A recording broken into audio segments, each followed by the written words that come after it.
Thanks for joining us on this edition of National Focus. I'm Kimani St. In the headlines, over $700,000 for small business development in Soufriere constituency. Drafting of adolescent health policy and action plan in final stages, and the tourism ministry has plans to attract more yachts to Dominica. Stay with us for details of these and other stories after this. Child abuse is unacceptable. Child abuse is not cultural, it is criminal. And one child abuse is one too many. For more information on child abuse or to report suspected cases on child abuse, contact the Social Welfare Division on 33 Great Marlborough Street or call 266-3020 or 266-3080.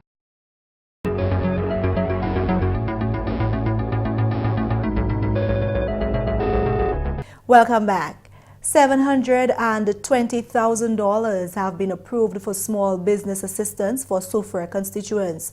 The Honorable Parliamentary Representative for the Soufriere constituency, Dennis Charles, made the announcement at the most recent town hall meeting on Wednesday. She stated that these funds made available under the Citizenship by Investment program will be disbursed through the Ministry of Small Business Development.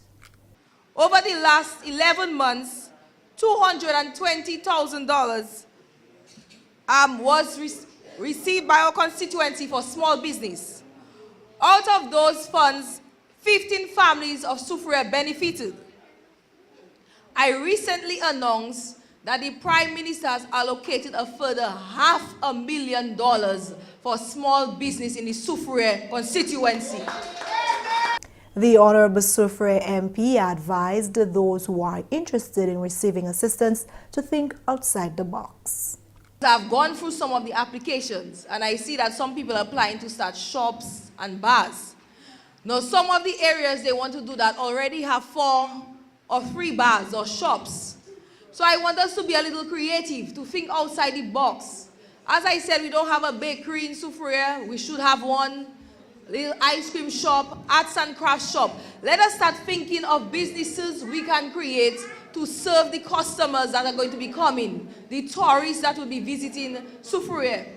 So I want us to be a little more diverse in our thinking. And she informed that next week the dates for small business training sessions will be announced. The people from the Small Business Ministry will be coming to our constituency. We'll be having one meeting in Point Michel and one in Soufriere for all those who applied under the small business grant and all those who are interested in starting a small business. So they'll educate you on how to go about running your business effectively. Meantime, Honorable Charles has commended interns of her constituency under the National Employment Program who maintain a good record. You are the reason that driving to Soufriere has become a pleasant sight. It is so clean. I am happy for the pride you have taken in your jobs and encourage you to keep our environment clean because it helps keep a lasting impression on the minds of all who visit in Soufriere.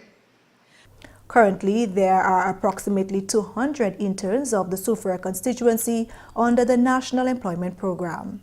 I want to applaud those who continue to perform well at various institutions and have secured permanent jobs because of the training they have received under that program. We must never take these opportunities for granted.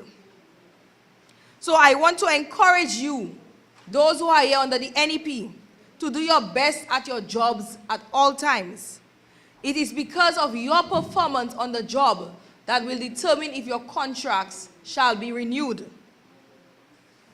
Your Labour government works hard to raise funds under the CBI to ensure you earn an income to take care of yourself and family. Keep making us proud. Honorable Charles took the opportunity to inform residents of a cleanup plan for those under the Community Enhancement Program of the NEP. As we speak about the environment, I am also planning in conjunction with the Village Council to clean up the Alum stream. So we have a major cleanup project plan to clean it out. It's not a permanent solution, but in the meantime, it can make it more presentable. In more news, the Honorable Minister for Tourism, Senator Robert Tong, has revealed plans to increase on the number of moorings on the West Coast, particularly at Scott's Head, to attract more yachts. Senator Tong made the announcement at a town hall meeting on Wednesday.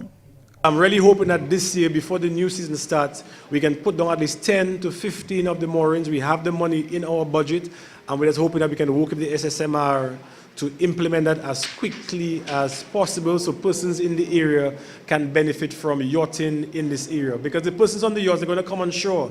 They're going to go on hikes and stuff like that. You have Bubbles Beach right there. Where else in the world can you experience that type of stuff? So it means that if we can do that, it means persons will be spending money in this area for you to take care of your family and to improve on your lives. He stated that with the use of moorings, otherwise known as jetties, the town of Portsmouth has been very successful at attracting yachts to the north of the island. One, by having what we call PAYS. PAYS is the Portsmouth Association of Yacht Security and Services. It's the young guys who before would take a small engine boat, go out and chase the yachts and try to force them to come in. Now that has changed. The people are coming in because these guys are providing excellent service to these individuals, and whilst the vessels are in the harbor, they're providing security so that the persons can leave their vessels, go on shore, and not have to worry. Just last week, the guy sent me pictures whereby somebody had a yacht, the rope burst, and the guys actually went out, secured the yacht, and brought it back, again because they provided that level of excellent service. He revealed the plans of the ministry in collaboration with the Soufriere Scott's Head Marine Reserve to increase visits to the south. We have to ensure that we put more moorings in the areas, we have proper security, and that is exactly the same thing that we plan to do in the area of Scott's Head. Because as you can see, most time the yachts come and they pass by and they go to Newtown, which has some moorings, or they go to Portsmouth, which has moorings. So the intention is to start up a pilot program, and I think the SSMR I think they have some funding, but we want to work with them as best as possible to ensure that it's done as quickly as possible, and to also provide the same form of security to the person, so that instead of the yachty having to go from here straight to Roseau, they will stop here first. When they stop here, they're going to want fresh water, they want to get fruits, they want to get vegetables, they want to get meat, they want to get gas, they want to get all sorts of stuff. So again, it'll allow Soufriere and Scott's Head to begin to benefit from that. You're watching National Focus. More when we return. When you think about it, food is life. That's why people come to Dominica. They don't only come for the waterfall or the scenery or the views, but it's the flavor. Sometimes it is just what they can taste. The flavors that we have here, you can't find anywhere in the world. They are truly unique. I've been in business 17 years, and I see so many guests come and go. My business is to put a smile on their face and something good in their belly. Everything we serve here is local. It comes from all over Dominica. So we get fresh lettuce, or vegetable, or fish from Saint-Sauveur, all our product from the farm. Sometimes go on the farm and help them pick. The uniqueness of the experience is in how authentic it is. I heard the taxi driver promoting my plantain chips. I said, that's the best plantain chips I ever have. I don't have to go and put on TV. Money is not everything, but leaving customer with a smile, friendly service, and they will come back. This is the real Dominica. I'm just proud to be a part of it. My name is Maurice Smith. They call me Rudy. Tourism is my business.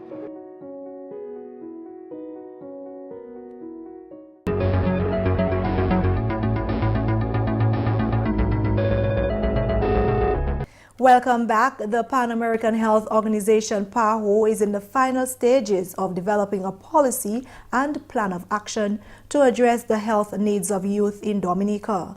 The Primary Health Care Services held their final national stakeholder consultation on Wednesday, and the Director of Primary Health Care Services, Dr. Laura Esprit, gave background on the policy.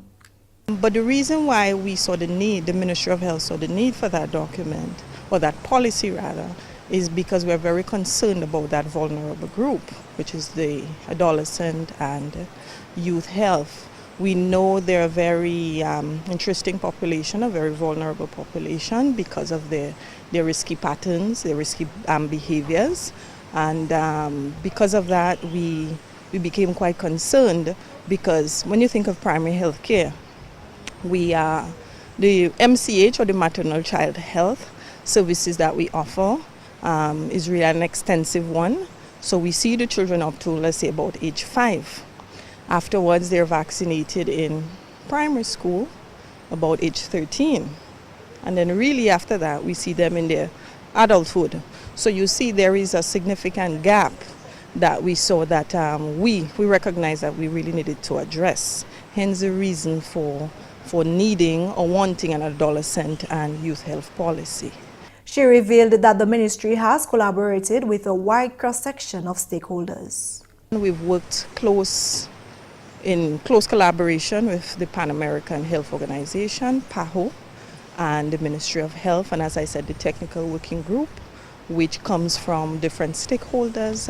You have collaborators from NGOs, from the Ministry of Health, from the Ministry of Social Services, the National Youth Council, Planned Parenthood, certainly various persons coming together to have what we have. Well, we have a draft document because of that collaborative effort. The final consultation, Dr. Esprit noted, was one which exceeded the expectation of the ministry. Well, it started off with a lot of work, as we said. We had a technical working group dedicated to that, but we had other activities leading up to this one, such as a simulcast, where we had different radio stations coming together. We had groups going out onto the radio stations and really giving the public an opportunity to make suggestions, to make recommendations as to what they would want in that document. So persons would call in and certainly would take in their recommendations. So today we are at the final stage. We're having a national stakeholders consultation where pretty much we've invited a cross-section of different agencies, NGOs, persons from different ministries, so that we could review what we have as the plan of action, right? Because when you make so much effort is dedicated to a document, you want it to be not just placed on a shelf somewhere, but you want it to be utilized, used by the persons who need it the most. The policy is intended to be holistic in nature, incorporating every sector of youth. We are primarily concerned about the health-seeking behaviors of the youth, but certainly there are other areas that are equally important, okay, in terms of their recreation, their entertainment, how they spend their leisure time, their education, support services that are available to the youth. So hence the reason why we're having a stakeholders consultation to peruse through the document so that persons can critique it, give their recommendations, and see how we can go forward. So we're actually in the final stages, and hopefully after this consultation, the plan is to collate the information and have what we hope to be called a final document, and of course send it to the necessary heads for its review and its approval. And finally, this news time, young persons from Wesley interested in becoming entrepreneurs are being encouraged to take advantage of the facilities being made available by government through different organizations. Addressing a town hall meeting in Wesley on Wednesday, the Honorable Minister for Agriculture and Fisheries, Johnson Drago, encouraged youth of that community to register for assistance for business startup under the Dominica Youth Business Trust. Especially to young persons in the Wesley area, government just made available to the DYBT $1 million to guarantee 100% coverage for the loans that DYBT will be giving to young persons interested in going to small business. We need young persons from Wesley to register with DYBT so they will get training so that they will benefit. The Dominica Small Business Unit was also recommended as an option to assist budding and existing entrepreneurs. Caretaker of the Wesley constituency, Athenia Benjamin, explained that given the process of the small business unit, persons who have applied for assistance should exercise some patience. The small business unit don't disburse their funds like every application that comes in. Exactly, yeah. It is done quarterly. So then they will have quite a bit of application before yours that came in February that they will have to look at. So then they have to look at those ones before you and then follow up. It's like, who come first gets served. So you have to just be a little patient and you will get there. And that's news. Coming up next, your tip of the day.